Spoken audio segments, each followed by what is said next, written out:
Nagger Squad, Barbie, Jenny, and Clariza. Stands with love and joy, El Joytero. Awesome super woo mom and the author of Breakthrough, How Not Let Heartbreak Break You, Ma'am Maricel Concepcion.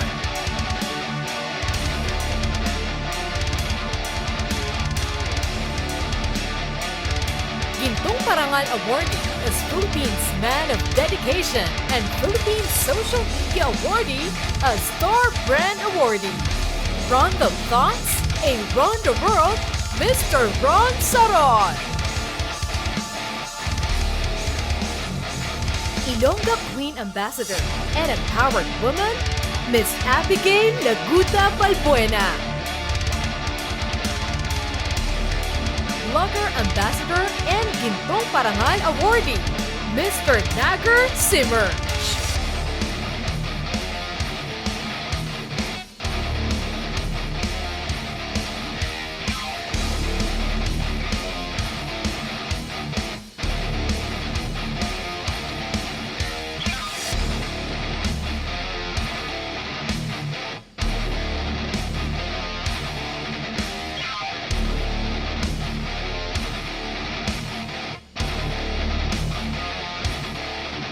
MR Film Productions, Nagger the Traveler.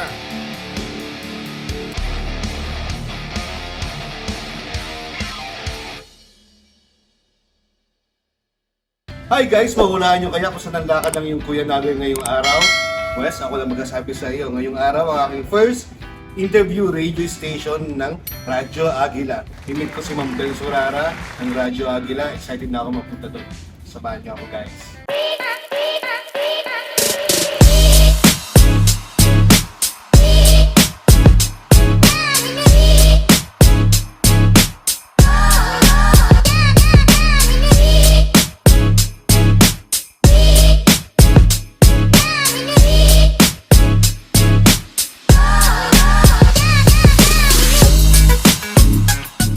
Kapitbahay! Kami pa rin yung nakasama, Bel Surara at ang aking guest sa mga late tuners, sa mga kabubukas pa lang ng kanilang radyo.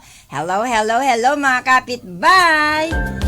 Yan kasama ko na ang aking guest. Ayan. Every time nakausap ko to talaga naman mga kapitbahay masisiyahan po kayo kahit anong nararamdaman po ninyo mawawala po. Ayan. Ang tinutukoy ko po, walang iba. Ayan. Siya, Sir Dexter Del Rosario. Isa po siyang vlogger. Hi, Sir Dexter. Hi everyone. Hello Ma'am Bel. Ayan. Masaya okay po ba? na muling nakapag-guest mo dito sa Radyo Agila. Mabilis, malakas, pumapagaspas. Yan mabilis, malakas, pumapagaspas. Thank you so much. Alam niyo po mga kapitbahay, ang tunay niyang pangalan yung pag-intro ko sa kanya. Pero ang tawag talaga sa kanya ay The Kuya Nagger, the vlogger. Ha? Kuya Nagger si Mird. Kuya Nagger si Mird. Ayan, diba? Talaga naman. Meron pang gano'n, ha? Yes, okay, Kuya Nagger si Mird. Dati po ay nagbida ka sa pelikula, namangha ba kayo? Nagulat ba kayo? Nagbida sa pelikula ang ating pong guest. Doon ko nga siya napanood, diba? Kaya in-invite natin siya. Naging brand ambassador at naging winner din, take note, sa iba't ibang male pageant. Diba? Paano po ba napunta si Kuya Nagger Smirks sa pagiging vlogger? Ayan. Sige nga, kwento-kwento nga po, sir. Yes, ma'am. Actually, ma'am, dati pa mahilig na kayo mag-travel. Okay. So, lahat po ng iba-ibang lugar sa Pilipinas ay nililibot na po ng team namin. Oo. So, doon po pumasok yung idea na bakit hindi namin ipasok yung concept na mag-vlog na rin kami at the same time, napopromote po namin yung mga business namin. So, we're hitting two birds in one stone, ma'am. Oh. Nakapag-vlog na kami, tapos napopromote pa namin yung mga work namin, ma'am. Okay. Siyempre, si Sir, head po siya Meron siyang grupo ng mga vloggers. Yes, ano ba yung tawag sa grupo nyo? Ma'am, meron po kami tinatawag ng Nagger Squad ng Nagger the Traveler ng MR Film Productions. Okay. paano ka po naging main host? Nag-audition ka po ba or kinuha ka ba personally? Paano po? Nag-apply ka po ba? Paano po?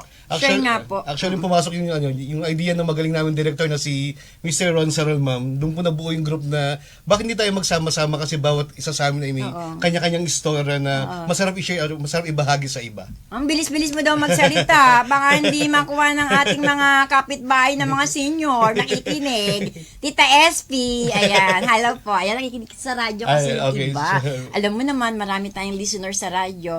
Mostly of them ay mga followers na since then pa. Yes, ma'am. Kaya mga senior citizens of the Philippines na sila. Yes, Yun, kasama na ako doon. Okay. Bakit naman Nugger the Traveler ang pangalan ng grupo? Ma'am, actually yung Nugger po nag-start yan sa idol ko po na taga-Canada na si Mr. Regan Grimes. Okay. Isa po siyang sikat na gym instructor sa Canada. So doon po pumasok yung screen name ko ng Nugger si Mig. Binaligtad ko po yung name ng Regan Grimes. Yes, ma'am. Ayun, binaligtad lang pala. Yes, Ulit nga kuya. Ang name po niya ay Regan Grimes sa Canada. Regan Grimes. Tapos binaligtad Ginawa mo. ko po siyang Nugger si Mig. So yun po yung naging screen name ko. Ang galing naman, oh. Meron Yes, bang ma'am. ganyan tayo dito? Ayan. Okay, sir. Bukod po sa pagiging main host, isa ka din pong pageant Yes, ma'am. enthusiast. Ano-ano po yung nasalihan at napanalunan mong pageant? Makikibalita lang kami, sir. Yes, ma'am. During nung teenager pa po ako, mabali, title holder po ako ng Mr. Unilever Pangasinan 2004 and also Ginoong Nueva Ecija 2002 and also iba-ibang male pageant po, ma'am. Wow! Pero curiosity's sake, ayan na naman si Tita Yes, SP, curiosity's sake,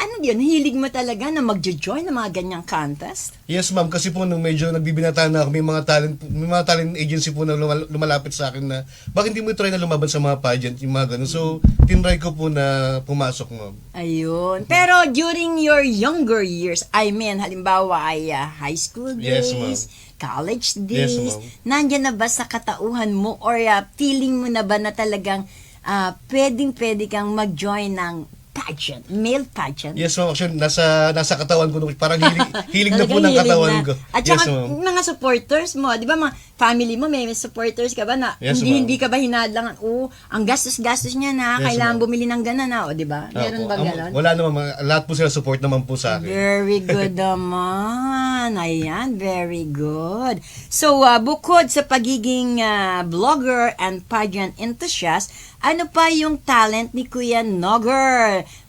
Sabi kasi nabalitaan ko, medyo may pakanta-kanta kaya. Yes, ma'am. Yung pangtanggal ng pagod ko, mahilig din po ako sa musika. Talaga? Bakit? Kailan ka nahilig sa musika? Anong edad ka nahilig sa musika? Ma'am, kahit po nung bata ko, hanggang ngayon, lumalaban po ako sa mga amateur singing contest. Ayan. Parang sideline din po sa pangtanggal pagod. Ayan. Pero bago natin pakinggan yung kaparasong tinig ng ating Kuya Nugger, the vlogger, ay nais nating tanungin sa kanya or nais natin siyang hingan ng mensahe kasi ang daming vlogger ngayon. Yes, Super. Nagluluto lang ng halimbawa ay ginataang kalabasa, vlogger na siya. Nagpunta lang sa lugar na yun ay vlogger na siya. Para lang po sa kapakanan ng ating mga kapitbahay, ano po ba ang dapat katangian ng pagiging vlogger ng isang vlogger? Sa akin, ma'am, lagi kong sinasabi, maging totoo po tayo sa sarili natin. Kasi po lalabas yung pagiging natural sa katawan natin. Kumbaga, ang dami nga yung mga platform na para mapakalat natin yung mga iba-ibang magagandang balita para sa lahat. So, maging natural tayo sa sarili natin para maging mabuting halimbawa tayo sa lahat. Ayun. Eto na. Total, sabi nga niya, mahilig siyang kumanta, magpaparinig lang ng kaprasang song ang atin pong Kuya Vlogger. Thank you, ma'am. Para sa inyo po to. Ayan, sige. Ito po yung pinamagatang awit ng anak sa magulang. Oh. Para sa inyo po to. Sige po. Nooy munting batang inaakay, inaalalayan bawat paghakbang. Ngayoy nakatayo sa aking mga paa. Salamat aking nanay, aking tatay. Wala akong sapat na salita. walang katumbas inyong pag-aruga. Ngayon kayo'y matanda na't nanghihina. Ako naman ngayon ang dapat mag-alaga. Kayo ay aalalayan at aakayin din. Yun, oh! Woo! Thank you so much, Kuya Nugger the Vlogger. Bago tayo magtapos, baka may nais kang shout out at batiin nasa yung pagkakataon bago natin natapusin ang ating pakikipanayan. Una-una po sa lahat, Ma'am Bel, salamat po sa pag-invite sa akin. Always Ulit. welcome Masaya po po. ako na makatungtong po rin sa Radyo Agila. Opo. And also sa aking Nugget Squad, salamat dyan sa suporta. And sa Nugget at Traveler team ng MR Film Production, maraming salamat po sa walang suportang tiwala nyo sa amin. Ayan, thank you so much. At syempre, shout out mo na rin ang napakabait na kasama mo dito. Tama, sa aming magaling na director, Mr. Ron Sarol. Direk Ron, thank you so much. Ayan po ang ating nakapanayam, si Mr. Dexter Del Rosario, isa pong vlogger, at ang kanyang tawag sa kanya is Kuya Nuggers. Thank you everyone. Thank you, Ma'am Bel. Magbabalik pa po ang programang Kapitbahay. Ano po? At sa ating pagbabalik, of course, mapapakinggan na natin ang pinakasariwang balita na nakalap po ng ating mga reporters, mga correspondent, at yan po ay sa pamamagitan ng ATM at this moment. Sandaling-sandali lang.